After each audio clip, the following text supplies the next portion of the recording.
Dear Clash Guards, I confess my emotions have been a mess. Cause you changed everything we ever knew. From witches to poison and the Queen walked too. Whoa, I've been wrong, I was wrong. Been at town all night, way too long. Getting hogs and Valkyries. I'll push that button and believe in you again. Welcome to episode 76 of Pineapples and Thorns. I'm Kat, and I have Peter with me again tonight. Hey, Peter, how's it going? Hello, Kat. Wonderful, thanks. How are you? I'm excellent. You're full of energy tonight, I see. Yep. All right. Still at work, but ready to record. Excellent. You want to take us into some CFF news? Yes, I'm just going to start with a quick update. The Vine will return next show. In my not thinking, everyone left for SCWL. They left the clan, and of course, I use Clash of Stats to get all these numbers. And half the people, more than half, 2/3 of the people aren't in the clan. So the Vine will return that next show. To be continued. To be continued. The Valentine's Day Massacre. It's coming February 10th. This is an FC event. If you sign up, you will join the event clan, and that's to be determined yet. You'll join the event clan, and then at the stroke of 7, everyone will post an FC. You go looking for your FC, and you hit the base above yours. Highest score, I think there's 2-star, 80%, or 70%, get to remain in the clan. Mm-hmm. And then everyone who does not meet that criteria leaves. And they'll slowly work the percentages up and slowly whittle the people down until someone is crowned the winner. That one sounds like a lot of fun. Yeah, super fun. I'm signed up for that. Are you? I have not signed up. Saturday, it's filling up fast. Weekends, my weekends are not my own, so yes. I just have to play it by ear. I'll have to just try to figure it out closer to the deadline. Okay. Another thing coming up, though, is the Trojan War.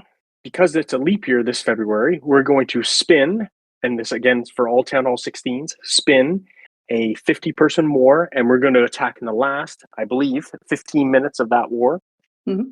Trojan Wars are fun. Big wars are fun. So just something to do because it's a leap year this year. What else we got? Oh, the CFF esports team. This is hosted by the guys at SOG, and they've, kindly reached out and said, they're willing to lend their expertise to getting the teams coordinated. So I know they have one full team. I think they have maybe room for 1 or 2 other people right now, making a second team. So if you're interested in some esports stuff, sign up. Oh, that's always a lot of fun.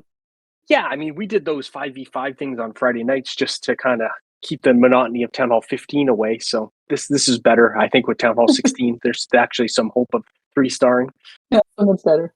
And then last but not least, poor Cat had to take that challenge from C-Note and Evil. And I think they're still trying to wrap their heads around they've actually had the challenge accepted by Cat and Ace. So that will remain to be seen, whether they stream that or what we're going to do. We're going to try because a lot of people are heavily invested in the outcome of who wins Coke versus Pepsi. And I mean, really, Coke has already smashed Pepsi twice. Twice, yeah. In previous wars. So, Ace and I are ready to do it again. So just waiting for C-Note and Evil to work their courage up to set a date. Have you heard what Town Hall levels, or are you just going to match with what they propose?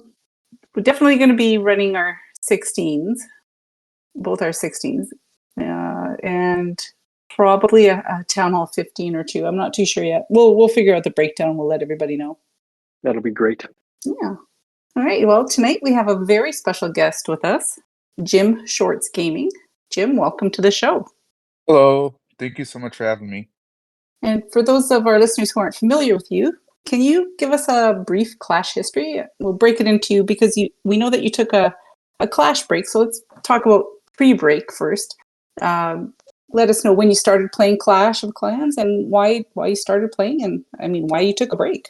So I don't remember the exact time frame when I started playing. I believe it was around Town Hall 9 or 10.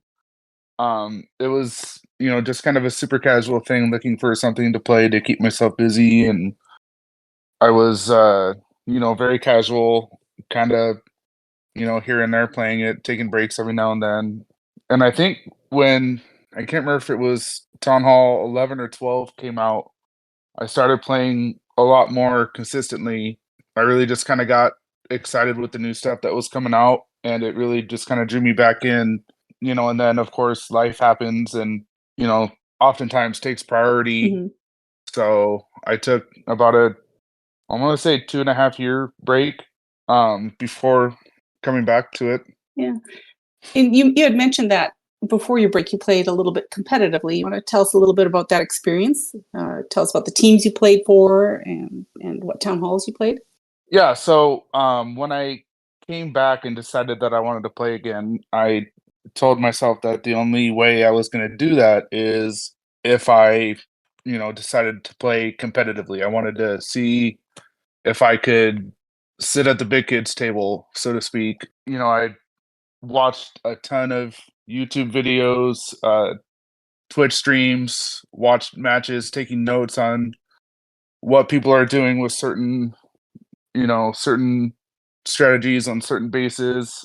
I had my first tryout with WHF, and that did not go so well first time around. They're a very organized, structured family, and I didn't make it through the first portion of the tryout. So I took a brief 2 or 3 week break and just practiced, and then the second time around I tried out for One Hive.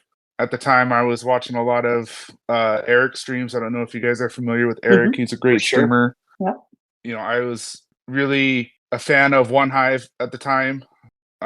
So I tried out with them, and that tryout went a little bit better, but same thing, I didn't make it through. I learned a lot from them though, got some really good feedback on how to improve. So I took the lessons from there, and I went back for a second tryout with WHF. I made it through that tryout and got brought into the family over at WHF. Nice. And so, for example, like when you're going through a tryout, because many of our listeners wouldn't know what's involved in trying out for one of these old league clans, what kind of process was involved with you trying out? Can you walk us through that? Yeah, so at WHF, like I said, they're very structured, very regimented. Everything was done, for a reason with a purpose. And the tryouts were my first kind of, I don't know, dabble into that. It started off as an interview process. You go through, one of the leaders comes in and interviews you, asks you a bunch of questions. Then if you make it through that part, then you go into the actual tryout, which is, they'll give you a base to hit, and the object is to triple it. They'll watch how you do your attack, and then if you don't triple it, then they'll give you some feedback on it, and then they'll give you opportunity to either try again with the same strategy using the feedback, or a different strategy. And then after that you repeat the process 1 or 2 more times with different bases and different strategies, because they want to see how versatile you are. Mm. And then from there, if you manage to make it through that, then it's just get into the more detailed, like, okay, what are you looking to get out of this? Are you okay with doing things how we do it? Kind of thing. So the second time around, it was a lot more, I had a better kind of understanding of how things went, and I had the familiarity there, so I feel like it was a lot easier, having previously had the experience. For sure. Are there any wars or competitions that stand out in your mind about your time with WHF? I don't know about wars, like specific wars or matches, just more so the way that they did things. When you did wars, or let's take SCWL for example, you had to go through a sign up process where it has its own, they have their own dedicated server for CWL, and everybody that wants to take part in it has to go through a sign up process. And from there, once the signups are complete, leadership gets together and they break out teams between 5 or 6 different clans that they have dedicated for CWL. and then everybody spins from there. But even with regular wars, the way that matches work is you're not allowed to make an attack unless you take write out a detailed explanation of your plan with a sketch, take a screenshot of a base, run it through a server, and then, draw out your plan Wow. of what you want to do, post it in a channel on the server, and then you have to wait for feedback from your teammates and then wait for somebody to give you the go ahead. If your plan is solid, you can do it. If it's not, then you get together and you talk about it. Mhm. And then they typically don't want anybody to hit unless you have one or two people that are available to hop on voice with you so they can spot you. Right. Oh, yeah. They're very big on the team aspect of it and being thorough, making sure that, nobody's just trying to be a hero doing whatever they think is going to work, if that makes sense. Yeah, totally. The average clasher is out there. You look at a base for a few minutes, and that would probably be fairly detailed. People may not be familiar with the more organized clans who are involved in the community leagues, like the old MLCW and CWL, and the more competitive esports. How much planning actually can go into preparing for an attack? Right. So, did you do any streaming or content creation during that time? Yeah, so I, very briefly dabbled into streaming. It was something I was really interested at the time, and I still am, but I had just an absolutely terrible setup. I had everything running off of my laptop with all of my streaming equipment hooked up to it, my phone and tablet hooked up to it on a, very tiny little desk that I bought from IKEA when I moved out of my parents' house in my living room right next to my kitchen. And I did it without a camera because I didn't have room for a whole setup. And I was only streaming my Legends hits. And, I tried to, once I got into esports and we got our team established, I tried to stream, matches when I wasn't playing. But I definitely do want to try to get back into it at some point because I definitely enjoy it. And I want to, see if I can build my brand and make it work from there. Sure. You mentioned esports. Let's talk a little bit about that. Tell us a little bit about your experience in esports and the team, what you liked, what you disliked. Yeah, so, at the time I got into esports was when I joined WHF.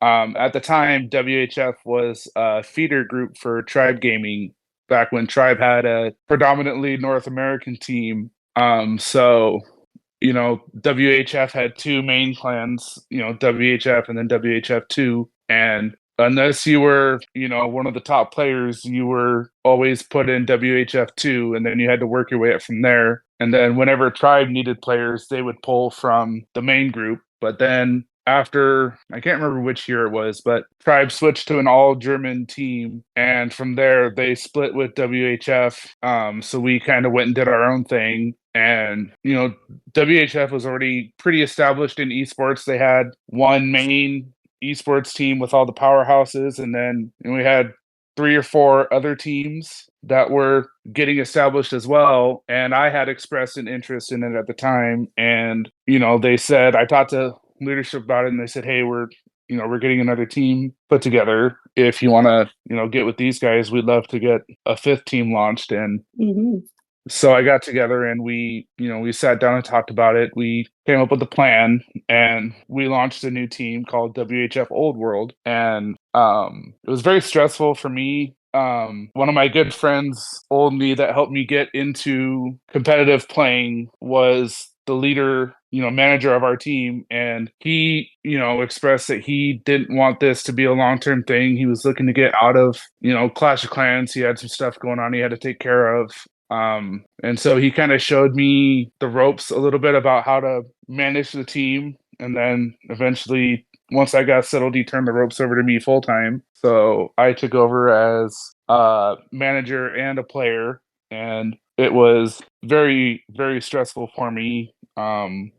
Trying to organize tournaments for us, getting us into servers, figuring out which tournaments do we want to do, which ones do we not want to do. getting, a solid roster, finding times for us to do, friendly wars. We were very spread out geographically. We had players from the West Coast to East Coast, all the way from Australia to Greece. Oh boy. So trying to organize tournaments was fine, but then when it came time for us to have a match, trying to get enough people to show up for a match was a process in and of itself. And then from there, turning around and playing in that same match was a nightmare. I can imagine. Yeah. And there was just so much more to managing an esports team than I realized, especially starting out as a brand new team. We were very fortunate to have a pretty deep library of bases to use, but as time goes by and you start playing more and more matches, you start to burn through those bases pretty quickly. Oh, for sure.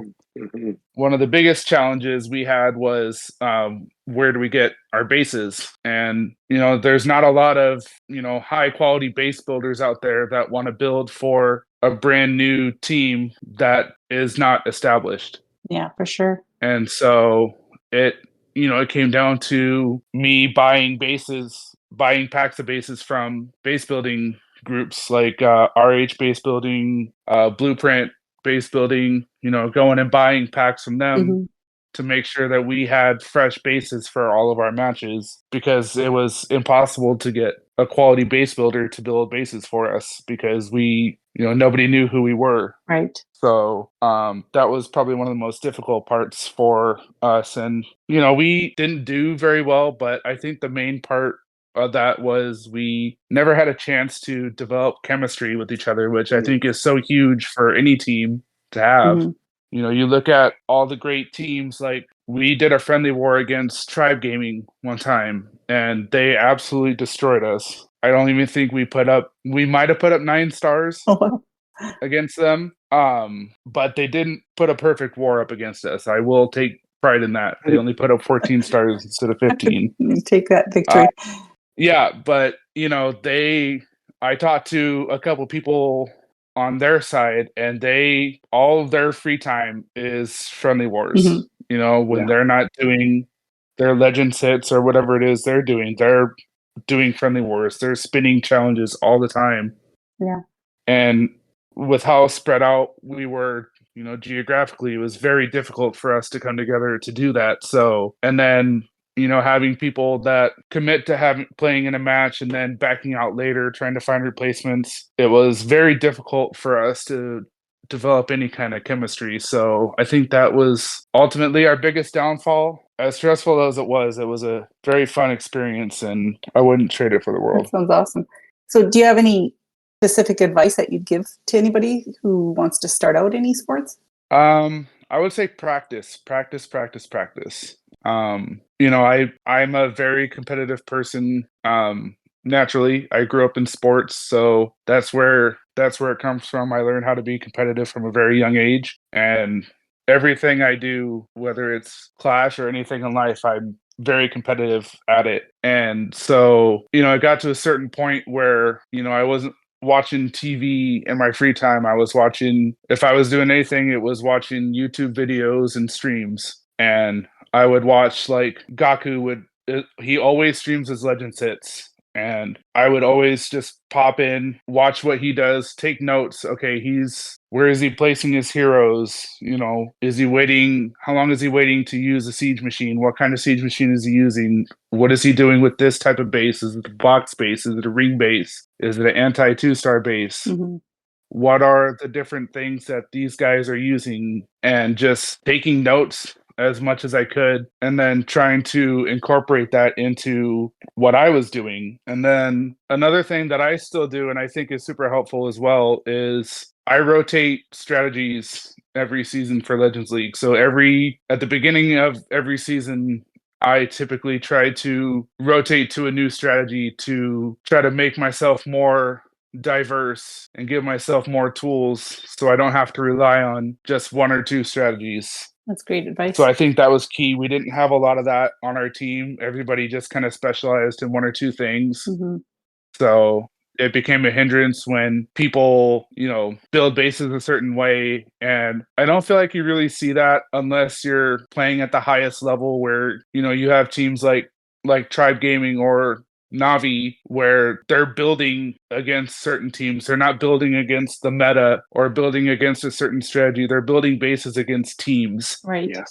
Because of how often they play each other. You don't see a lot of top teams that build bases against the meta or against strategies. You typically see that in your lower levels of competition where your competition is way more spread out, where you're not playing against, you very rarely play against the same teams multiple times at, the lower levels of esports. Mm-hmm. So let's talk a little bit about currently what you're doing. You've recently come back to play. How are you finding the game with all the changes? I mean, Clash has changed quite a bit, obviously, between Town Hall 15 and Town Hall 16 now. There's huge changes. What Town Halls are you currently playing? So I have 3 accounts right now. I have my main, which is, it will be maxed within the next 2 weeks, I'd say. Will be fully maxed except for equipments. And those darn walls. Yeah, I mean, thankfully, I'm down to my last. I think I just got on a few minutes before we started recording. I was down to, I think, 34 or 35 walls left, Wow. and then my Elixir storages. So I anticipate probably by Valentine's Day I'll be fully maxed on that account, with the exception of the equipments. And then I also have a Town Hall 15 that I use specifically for donations, not only for myself but for my clan, both my clans. And I have another account that's a Town Hall 16, but in reality, it's really probably a Town Hall 8 or 9 that I was in a hurry to rush for some reason. So now I'm trying to play catch up. And I'm focusing on it mainly because I'm going to be maxed so soon on my main. So I want to have something to do. Right. So my goal is to see how far I can get it by the end of this year with, some financial help throughout the way. I mean, I have a rule about how I spend money on Clash. Like I budget myself out, $20 every, month or every other month for gems because of how much I donate for all of our clans. And then on this account that I'm upgrading right now, the only money I spend will be on the offers in the shop. So I won't be buying any gems on that account. I'll just be buying whatever I find valuable out of the offers that come through. So do you have a favorite Town Hall to play? It could be current, could be past. Do you have an all-time favorite Town Hall? I'm really liking Town Hall 16 right now just because of the addition of the equipment. I think it really opens up a new way to play, and it really changes how people strategize, how they approach bases, especially in combination with the pets, with how many pets there are. I think there's definitely pets that you don't really ever see used, and I think it's the same right now with equipments. But I don't feel like all the equipments have really had a chance to be utilized yet. I think people are still trying to figure it out. So I think trying to find how different combinations of pets and equipments work with different strategies is really interesting to me. I would say probably Town Hall 16 is my favorite right now. And do you have like a go-to attack strategy when you're sort of pressed for time, and you just want to get your hits in? What would you use? I would say probably a hybrid. I'm a sucker for a nice Queen Charge hybrid. I love that attack. One of my biggest weaknesses is being able to Queen Charge. I'm absolutely terrible at charging. So, more often than not, it's either going to be a 1-star or a 3-star. Yeah. And there's very little wiggle room there. Yeah. So it's all kind of dependent on how my Queen Charge goes. But I think there are different ways to kind of go about doing hybrid now. The kind of meta, I guess you would call it, for hybrid is using a siege barracks with the hogs. But we have a player in my clan who has been using hybrid for the last, 3 or 4 weeks, and he has been using the drill. Right. Oh yeah. Using the drill with super hogs in the CC, and he is tripling more often than not with it. Yeah, that drill is underrated, I think. Yeah, and I don't want to say it's never been done before, but I don't feel like you ever see somebody use hybrid without using the barracks. Obviously for the, the additional troops that you get out of it, besides what comes out of the CC. But I think the equipment for the King that's available now really kind of allows for some more diversity with how you use your siege machines. I think his combination is the Vamp Stash and the Rage Vial, so he's able to set the funnel a lot easier where he doesn't have to rely on the the P.E.K.K.A. and the wizards to help with the funnel. So it gives him the leeway to kind of adjust how he uses the siege machine with how he has the equipment paired up. Yeah. So we talked a little bit about competitive play. Do you think you personally would ever get back into playing as a competitive player? Absolutely. The only way I'll do it is if I don't have to manage another team. I either have to do one or the other. Either I'm going to manage or I'm going to play. Yeah, that makes sense. And the reason I say that is because after a while, it really just started to feel like a job to me. So it really kind of took all the fun out of it for me. I didn't want to come home from work and then have we had a lot of times where our matches were either right when I got home or an hour after I got home from work. And I had a couple times where I even did our matches from work. Oh boy. But, just coming home, dealing with what I deal with on a daily basis at work and then have to try to organize and play, it just started to feel like work on top of work. So it just kind of ruined the fun for me and I wasn't enjoying it. And I think if I could have just been a player the whole time and not had to manage, I would still be doing it because I still have that competitive itch. Right. And I still have the drive to be competitive. We do our wars. Even in CWL, I'm always hitting the top 3 bases typically. And unless I just don't like any of the bases, I never go below the top 5. I'm typically always within the top 3 of which bases I hit. I want to hit the bases that are maxed. I want to hit the top bases on the other team. I always ask, our leaders to try to be more competitive, even internally. Let's do friendly wars with each other. So, the drive hasn't gone away for me. But, if the right situation comes along where I can, be helpful to a team or, share my knowledge, or if anybody needs a 5th player or a person to come off the bench, I would love to lend a hand if it makes sense. For sure. So for streaming, are you planning to get back into that? And kind of what drives you to want to stream? So to answer your first question, I would love to get back into it. The situation that I have right now, living wise, doesn't allow for me to be able to do it, but later on down the road, I definitely would love to get back into it. And as for what kind of drives me to want to do it, I've always loved in sports, you see it more now where players are retiring and then joining commentary teams immediately after retiring. You see it more in the NFL right now. And I just love the idea, and I love watching where a player can be commentating on a game and he can tell you exactly what's going on or what's going to happen. And I love seeing that. I think what really kind of drove me to want to do it with Clash was watching Itsu. Itsu is a world championship player, and he is probably one of the most respected streamers and casters in the entire community. Definitely. And you look at other people that have followed in his footsteps, like Lexnos, also a world championship caliber player, taking his turn at casting. And you have, was it Maxi, just retired a couple years ago from Tribe Gaming, joining the casting teams. Just being able to share your insight and combining that with personal experiences is always been something that I've been super intrigued in. And I want to try my hand at it at some point and see if I can have some success with it. You mentioned before that you're, dabbling every month with a different Legends League. Do you find Town Hall 16 is relatively balanced right now? So I think it's balanced right now. No, we're a month and a half, 2 months into the update. People are still catching up. Defenses are still being upgraded.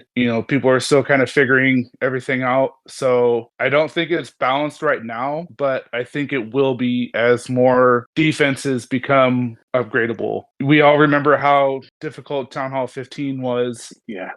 As more stuff became available to upgrade, how it just kind of balanced out, pretty quickly once the, second or third updates came out. And, it just went from being, okay, this is kind of doable to being like, what the heck. Yeah, it did become what the heck, didn't it? Yes. Now we're all struggling. We're all kind of going through it. And I think that's where we're going to get as time goes on. I think that, with the addition of new equipments, that it's always going to kind of lean more towards the offensive side of things. So I don't think it's going to be perfectly balanced, but what game is ever perfectly balanced? There's always going to be, issues. Everybody's going to have their own opinion of how they view the balancing, but I think that it's always going to kind of lean more towards the offense as they add new equipments or people start getting equipments maxed out. I think there's always going to be more favor towards the offense as opposed to defensive strategizing. And I think that might have been their point, of splitting off those abilities. That leaves the defensive king or the defensive queen as not as powerful as she would be on offense, right? When the equipment adds to their stats. I think they really did that on purpose. So that'll let us keep leveling up our heroes. Yeah, and I think, it and I apologize, I kind of tie everything into sports because that's what I know and what I've known my whole life. So I'll tie this back into sports too. You see how high scoring like basketball games are right now, Yeah. all-time highs in points scored per game. Whereas, you look even 10 years ago, you had to, play your best game ever to be able to come close to some of these scores. Yeah. And I think that's just where everything is right now in terms of gameplay, competition, everything. Is just, I don't think people get excited about defense of any kind, whether it's in sports or in a game. I don't think people get excited about, not being able to triple. Right. Or watching a match and it's not 14-13 or, 15-14. I think if you have matches that are, 11 stars to 10 or 12 to 10, I think that people are going to lose interest. Yeah. And I think that's just where we are as a society, where we want to see the flash and the pop, and we want to see we want to be the dazzled. glitz and glamour Yeah, of everything. for sure. Yeah. If you could change something right now in the game, what would you change? If I could change something right now, I'm a sucker for defense, so I would love to see more ways of being able to counter offense with defense. I think it's going to be very difficult for base builders and teams to build bases now with how versatile everything is becoming. I know my personal experience, all I've seen in Legends League since Town Hall 16 came out has been box bases. Yes. Every now and then I'll see a anti 3-star base, but 98% of the time it's typically box bases. Yeah, for sure. And I don't know if that's just where we're at right now, or unfortunately I haven't had a chance to watch as many matches as I would like to, so I've kind of been out of the loop as far as what the pros are doing. But I think it's definitely going to be more difficult to strategize to try to prevent the triples. So I'd love to see what Supercell has in stores down the road as they start introducing more things into the game. Would you like to see a Root Rider nerf? Yes, absolutely. Oh no. Yeah, I know. I don't want it, but I wonder. They crash through every wall. No matter. I think the gold pass just dropped, so I didn't have my builder bonus on. I think it's 9 million for a wall. But they just walk through it like it's nothing. That makes it tough on base builders. Right. Yeah. So I have been using Root Riders since the event ended, the cookie event. Oh yeah. And I was having some pretty good success with the Root Riders. I was doing a Queen Charge Root Riders last season, and this season I switched to Root Riders with the Valks and the skeleton spells. Yes. We got a couple people in clan using that. Yeah. Yesterday I went 7 for 8 on triples, and then today I went 6 for 8. Nice. So we'll see how the season progresses, but I think with how kind of overpowered everything has been from the event troops to Root Riders, I think you kind of see how unbalanced the game is right now and how much emphasis there is on catching up. Yeah. I've always struggled to get above like 5,500 trophies has typically always been my cap, where I just can't seem to get above low legends, and I've set personal bests each of the last 3 seasons. Okay.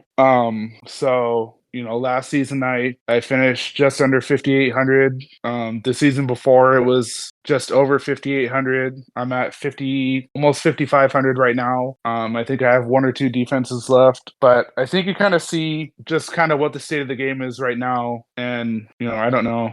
I think it's interesting right now. Do you love the Spirit Fox? And which hero? Yes. Which hero have you got that on? I have it on my Royal Champion. Okay. Yep. The Spirit Fox was the very first upgrade I did. Mm-hmm. I had it maxed out day one. Wow. And that's just kind of the player I am ever since I think it was Town Hall 13 or Town Hall 14. The last couple Town Halls I've always bought in the packs on day one. Yes. That's just the kind of player I am. I've spent a lot more money on this game than I would care to admit. But I don't spend money all the time. I'm definitely more frugal with it now, but the last few years I've never not spent money on a Town Hall update. Mm-hmm. So those deals are hard to pass up. Right, exactly. They're hard to pass up, and I think this is the longest it's taken me to get max through the first update in the last couple of years. I've always had them maxed out within the first few weeks. Sheesh. In the past. So Sheesh. I had to be a little more frugal with my finances since I'm playing on 3 accounts now. So yes. And then I had to kind of pick my options more carefully. And then what other pets are you using? So I've been using when I was doing the Queen Charge Root Riders, I had Frosty with my Warden. Ooh, but with switching to the Valkyries, I switched out Frosty with Diggy. So I'm experimenting for a week or so, seeing how Diggy works with the Warden with the strategy, and then I want to try doing a week with Frosty and see how much of a difference there is and see which one kind of works out better. And then typical, I keep the Unicorn with the Queen and the Phoenix with the King. So I feel like right now that's the strongest combination of pets and heroes based on my experiences. Yes. So far. So I'm just kind of experimenting, swapping out Diggy and Frosty with my Warden to see which combination pairs up better with the strategy. Very good. I want the Poison Lizard to get more love, but it never seems to. It seems to have its moments. Right. Sometimes I do love that. The Warden walk when all the heroes are at the edge, sometimes helpful, but anyway. Oh, absolutely. So speaking of spending money, Lunar New Year's coming, and we know we always get some epic skins. Or do you spend money on skins? I try not to unless I really like it. There's probably 20 plus skins in the shop that I haven't bought yet just because I don't want to and I don't really like them all that much. So I just bought the gold pass this morning on all of my accounts, and I love this RC skin. Mm-hmm. Yeah, it's really nice. It looks super cool. I'm curious. I mean, I saw the video this morning for the event, so I'm curious when the other skins are going to come out. But I typically try not to buy skins unless it just totally catches my attention. I think my favorite skins all time, I have on the Queen, I have the Warrior Queen. Oh, okay. Yeah. From the previous or two previous Lunar New Year's, yes. Yeah, and then the Lunar King, where he's like the tiger. Yes. Oh, yeah. Yeah. Yeah, and those are probably hands down my 2 favorite skins in the entire game, and I like it just because they change how the archers and barbs spawn as well. It changes their appearances too. Yep, I love the little flaming swords. Those are great. Yeah, that was my favorite part as well. How about you, Kat? What are your 2 favorite skins right now? Are you still running the Halloween ones? No. My all-time favorite is the Magic set because it was a set and it was probably the most cohesive set they ever put out. Okay. Definitely, I am going to buy these Lunar Dragon hero skins. They look gorgeous. Once I see them, then it'll be a toss-up between the Magic ones and these ones. I am still running the Halloween ones. I really like the Ghost King. I don't know what it is, just the floating weapon. It seems very ominous. Did you see the sneak peeks of what the event troops could be? That water dragon, and what was that other one called? You posted it here for me. What was that called? Ooh, the Firecracker. Oh yeah. Yeah. Have you seen these, Jim? No, I haven't. I kind of got turned off by the event troops with this last cookie event. I joined I pushed back into Legends with like 4 days left in the season, and I posted 3 perfect days in a row.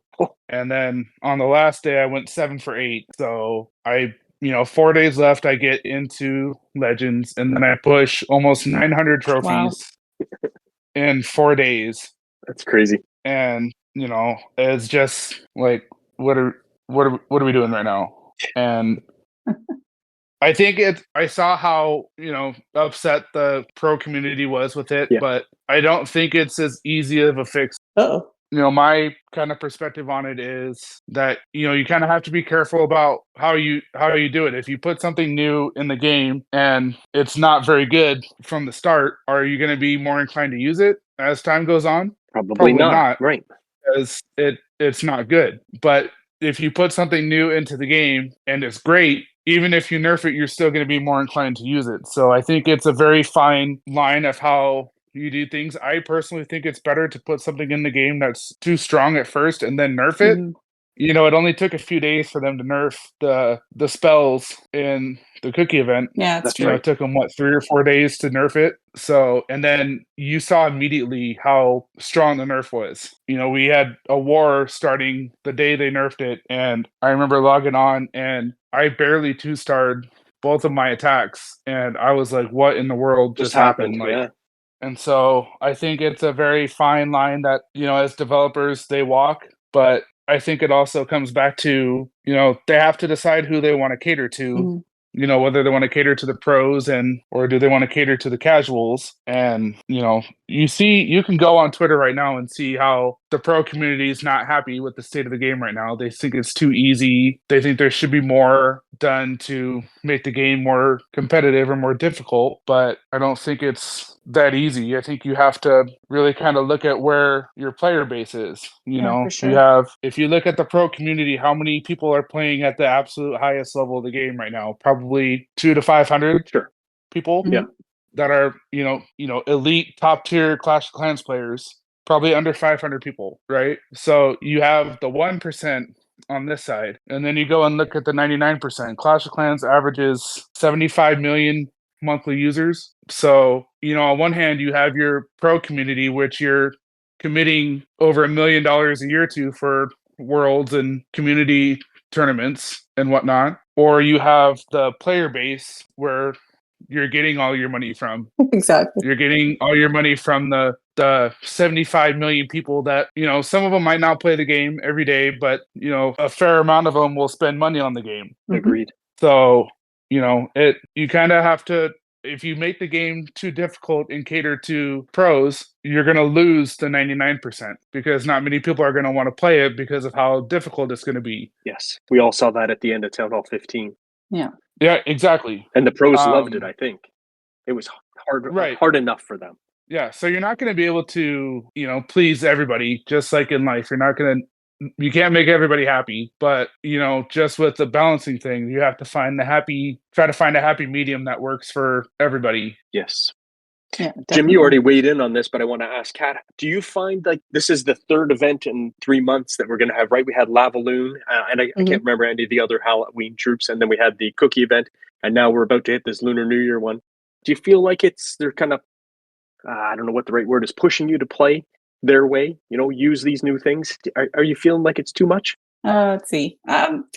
Personally, I love the events. Like, I think they're a lot of fun, but you have this time of year where, there's different seasonal things happening, Halloween and the winter holiday one, and now Valentine's Day, Lunar New Year, like one after the other type of thing. And it just, you don't want it to get to the point where people get jaded. I'm trying to find the right word to describe it. You sort of get used to it and you're starting to expect it. So then what are they going to do in the quote unquote drier months? Yeah. to keep people engaged and excited. I think they need to find a way to space it out. So maybe not necessarily tie it to Halloween particularly or Christmas, but find a way to space them out a little bit so that people, or maybe in every event, maybe you don't have these special overpowered troops. Like for Lunar New Year, maybe you don't have something that's going to just crush every base. Crush every base, yeah. Yeah. And Sort of, yeah. I just don't want it to become something that people get too used to, and then when there's nothing, then they start crying about it. So People don't complain about Clash of Clans, do they? never. Speaking of complaining, Yes. do you guys think Supercell's doing a good enough job communicating with the community? Peter, I'm going to ask you this too, but we'll talk to Jim about this first. Like, for example, they announced the short SCCWL for February, just kind of out of the blue. I'm sure most of the content creators knew that it was coming, but they weren't allowed to say anything. But all of a sudden, 2 days before we're ready to spin, Red Thorn had rosters done for every one of our clans. We, based on the 7-day war CWL. And then all of a sudden we had to rearrange everything for 5 wars. So do you think that's fair to the Clash of Clans community to do something like that? Or do you think they need to do a little bit better job communicating? Jim? So I actually didn't know about that until just now. I thought that it was so in our clans we spun in both of our clans this morning, and we had just gotten out of wars. So I thought that was because of we spun a war right as CWL was starting. So I thought we were late to the party with our spins. I had no idea that was a Supercell decision to spin a short CWL. Mm-hmm. I think that, maybe as far as that goes, maybe more than, 2 days notice would be kind of helpful, especially when you have big groups of people in your clans that, you have to spin multiple clans for. Like we always spend 15 people or like 15 spots in our wars, but when it comes to CWL, we always go in with between 18 and 20, and we rotate people out throughout the course of the week. And I have no idea how that's going to work now. I'm in with all 3 of my accounts between both of our clans, so I'm planning to, on at least 2 of them, I might get 1 more each with, having 2 less days where I might have had 3 or 4, I might only be getting 1. I know I'm going to be in almost every day on my main, but on my other 2 accounts, I might only get 1 war the entire week. Yeah, that's going to be tough. There's 2 less days. So, especially with, the ore being a hot commodity right now, everybody's trying to get their equipment upgraded. So that was kind of my whole premise of wanting to do. Normally I just spin my main in CWL, but now that I'm bringing my other 2 accounts in, the whole kind of intent behind it was to get as much ore as I could and get the medals as well. And now I have to kind of, reformulate my plan and try to figure out how much more time I need to commit in lieu of having these matches now. Yeah, for sure. Peter, what do you think? Terrible. I just, 2 days notice is not enough, right? We start talking about CWL and splitting up the clan basically when clan games begin. So, they could have given us a week's notice. Poor old Magnus had the schedule set. I know you had one set in the rated. It just, wow. I think they could have done a way better job. I just don't think they know. They have to know, though, right? We're almost 45 daily accounts in Red Thorn, and we can only run 15 in Champs. Of course, we're going to have to shuffle people. And we still think the requirement of 8 stars to get your max medals is in place. So, it really left us no options but to run less people, and we're running basically 15s in the 2 clans and then split 30s over everywhere else. Just to get people in. And I know they're saying, we'll give more bonuses, but that's not really the point. I think they don't know what leadership had to go through to get these clans set up. And right to the bitter end, Kat? We weren't sure if we had enough when they raided, and gosh. It was a nightmare. It was a nightmare. You and I were on voice trying to figure it out, and we often have people from other clans looking for places for their That's right. Lower accounts, and so we're scrambling to figure out, can we do 30s in these other clans, and how many clans do we need to open up to do this? And it was I understand that they want to make sure that the lunar troops don't interfere with SCCWL. I get that, but just a few more days notice would have been very much appreciated. Really nice. So so hopefully fix that in the future, and we probably won't have to worry about something like this for another 4 years. So Yeah, it they should be surprised good. it. They surprised us last time. I remember doing the podcast after. I was in shock. Just what a mess. What a mess. Don't Exactly. mind doing them once, but doing them twice. Yuck. Okay, now to some really important questions. Jim, Coke or Pepsi? I actually wrote out a response to this. I was taking notes, kind of based off what you sent me for the episode today. If I had to pick one or the other specifically, I would probably take Coke. Phew. Hooray! I Good answer, good answer. I haven't drank soda in probably 3 or 4 years. I do enjoy a nice ginger ale every now and then. But if I had to pick a brand, I would probably lean more towards Pepsi Wait a minute. and their line of products. Wait a minute here. But that's just the overall umbrella of products. But if I had to choose one specifically or the other, I would probably take Okay. Coke. And that's his final answer. More specifically, McDonald's Coke is like McDonald's Coke is like next level. Oh my gosh. Fair enough. Like they actually have their, not a lot of people know this, but they actually have their trademark variation of the Coke recipe. So that's why there's a kind of a different flavor when you get it from McDonald's versus just buying a can or a bottle. They actually bought the rights to alter the formula to a certain extent and use it for their franchises. Wow. So they have their with own us. variation of the recipe. All right, let's do some fun stuff here. We're going to do top 5 desserts or snacks, and so we'll go 5 for each of us, and then 4, then 3. So, Jim, what's your number 5 top favorite? I would probably say a nice slice of apple pie. Ooh, good one. Yes. With some whipped cream. Hot take here. I'm not a fan of ice cream on pie. Mm-hmm. I'll take whipped cream any day, but I'm not a fan of having cold ice cream on a hot slice of pie. Fair enough. Peter, what about you? What's your number 5? Vinegar chips, and particularly Lay's here in Canada. I can't eat too many of them. They wreck my mouth, but I love them. My number 5 would be coffee ice cream. Got to be coffee flavor. Jim, what's your number 4? I would say ice cream. We're fortunate enough here in the Pacific Northwest to have Tillamook ice cream readily available always to us, with their factory being just a few hours away from where I live. My favorite is cookies and cream ice cream, but I do enjoy a nice strawberry ice cream as well, or some seasonal flavors tend to catch my eye from time to time. Nice. Peter, what's your number 4? Mine are wine gums. I don't know where I got this habit from, and maybe people don't know about these, but they're kind of like jujubes, but they're way more gelatin. I think You're so Canadian. Out of England. I am Canadian. That's just true. A.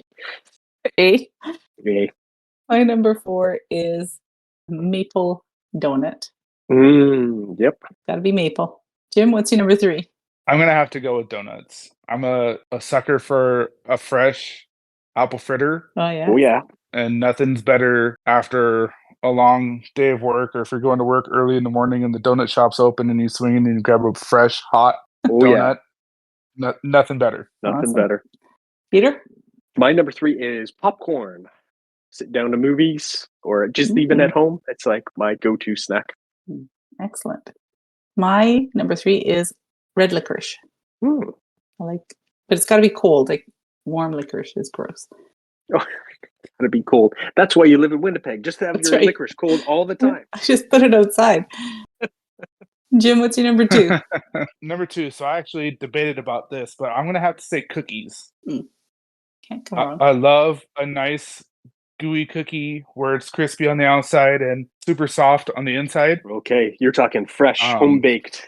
Yeah, I'm a chocolate chip kind of guy, but I also love a good snickerdoodle as well. I don't think you can go wrong with that. I would say that's true. Peter? My number 2 is butter tarts. I'm not sure if my American listeners will know what these are, but they're like a tart with a liquidy center. I like mine with raisins, but only just to counteract some of the other sweetness. They're ridiculously sweet. Hurts my teeth thinking about it. Yeah. My number 2 is cherry rhubarb pie. Cherry rhubarb. Okay. Yeah. My mom always used to make that. So One of my favorite. Jim, what's your number one? I'm gonna say peach cobbler. Ooh. I love a nice, properly made peach cobbler with a scoop of ice cream on it. I know it sounds weird because I said I don't like ice cream on pie, but a scoop of ice cream on a fresh peach cobbler just brings me back to my childhood growing up on the farm. That's awesome. My number one is pumpkin pie. And I'm with you, Jim. Has to be whipped cream, not ice cream. Whipped cream on pumpkin pie. Yeah, definitely. My number one is cheesecake. And any topping? No, plain. Plain. Plain. Interesting. Do not fruit my cheesecake. Do not fruit my cheesecake. So, do you not like anything in your cheesecake? Like, you know, you go to Cheesecake Factory and you can get, 872 different kinds of cheesecakes, or do you just want plain If I had plain cheesecake? if I have a choice, I will take just the plain New York style cheesecake with nothing on it. Wow. Yeah. It's just that good. Interesting. All right, let's jump into some shout outs. Jim, do you have any shout outs you want to do? Yeah, I want to shout out to my clan, Light and Darkness. Great guys. I've been playing with them for a while. Our leader, Perry, does a great job with always keeping us consistently warring, keeping us competitive. Our number 2 guy, his name is Chug. He's a dog. Always in chats, FCing himself like no other. He always runs stupid bases where the only thing in the center is the town hall, the clan castle, the eagle. Everything else is on the corners or the outsides. Oh, how does he do in war? Great. Yeah. Actually, believe it or not, he has probably one of the highest hit rates in our entire clan. Oh, I meant more defensive wise. I mean, we all kind of struggle defensively. This is true. So nice. I usually pull mine from Twitter or YouTube. Whatever base builders post on Twitter. Once I burn through my rotation, I typically pull from those 2 places. Yeah. To get bases for our group. Nice. All right, Peter, do you have any shout outs? I'm going to shout out all the SCWL organizers out there. I feel your pain. I'd also like to shout out Big Muskie. Her daddy had some surgery and he's done okay. Just was kind of a worrisome time for her. So shout out to her. And to C-Note for kind of picking up the slack on, I couldn't give him numbers. And he's saying, I can run more people in war, but you just got to give me numbers. And I'm like, C-Note, I cannot. I am lost. I don't know. So those guys bailed me out. Thanks. All right. I'm going to shout out Jim. Thank you very much for coming on the show. Really appreciate it. And yeah, thank you so much again for having me. Our pleasure. And also want to shout out the entire SCCWL gang at Red Thorn who month after month after month help organize these crazy things. It's a thankless task, and I really appreciate each and every one of them. So each show we're going to highlight one of our friend Jezza's songs for everybody who's listening. So here's another one of his original songs. Hope you enjoy it. It's called I Must Leave Town Hall 9, Jake's Lament. Enjoy.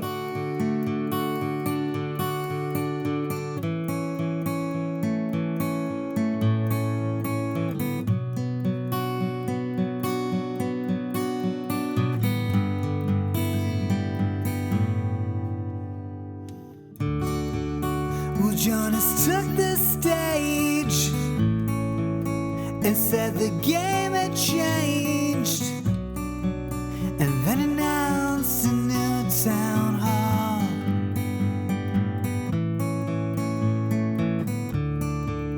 And then I saw this thing with golden eagle wings and a beam of light to crush them all.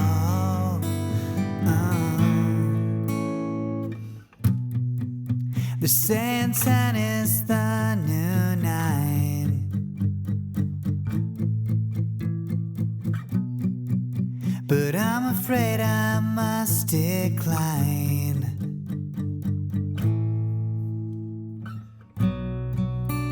'Cause the balance is so great,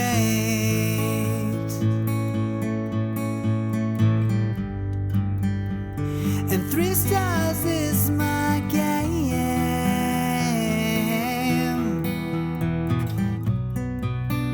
There is nothing here to fear.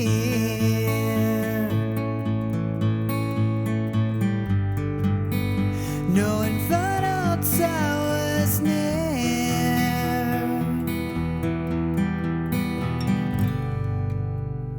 I won't leave town all night.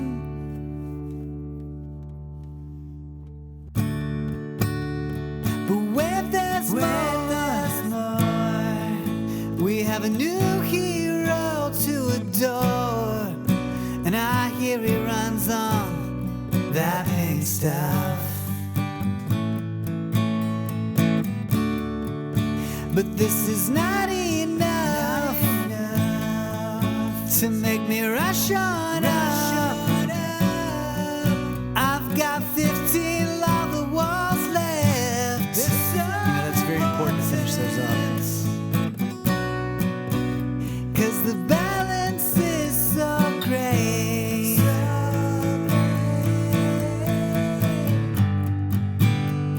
And 3 stars is my game. Who wants to play for 2? There is nothing here to fear. Nothing here to fear. No infernal towers near. It's so easy. I won't leave town all night. You don't understand. I can't leave town all night. What if I go up to 10 and I'm not as big a deal as I have always been? And my 3-star legend fades. Legend fades. Going to 10 is just whack, 'cause I can't use go-ho with a max attack. 3-star victories.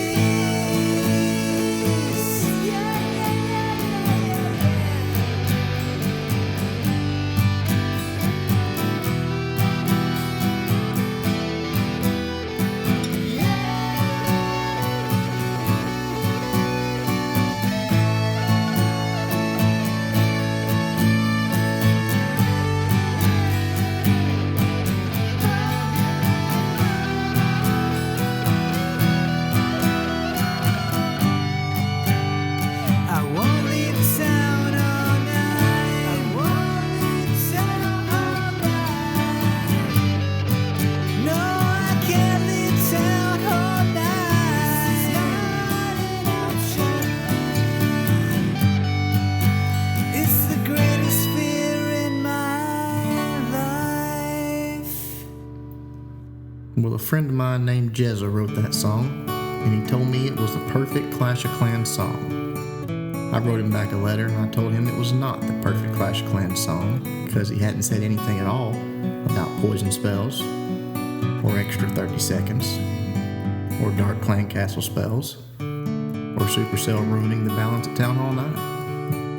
Well, he sat down and he wrote another verse to the song and he sent it to me, and after reading it, I realized my friend had written the perfect Clash of Clans song, and I felt obliged to include it on this video. The last verse goes like this here. The day the poison came, it frickin' wrecked the game. Now I dream of lava hounds, and they're so ugly. And 30 seconds more. Oh, this is such a bore. Wonder what the next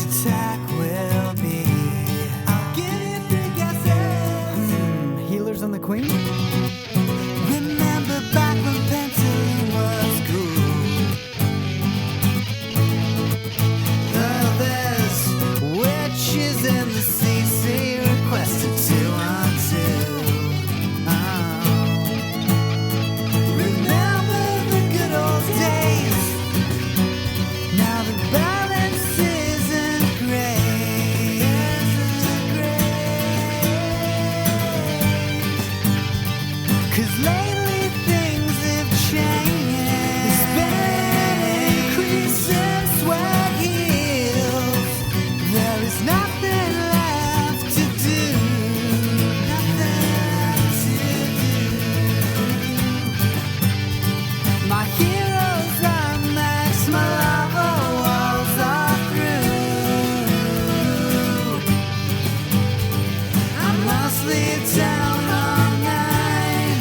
It's kinda sad to go. I'm gonna miss it.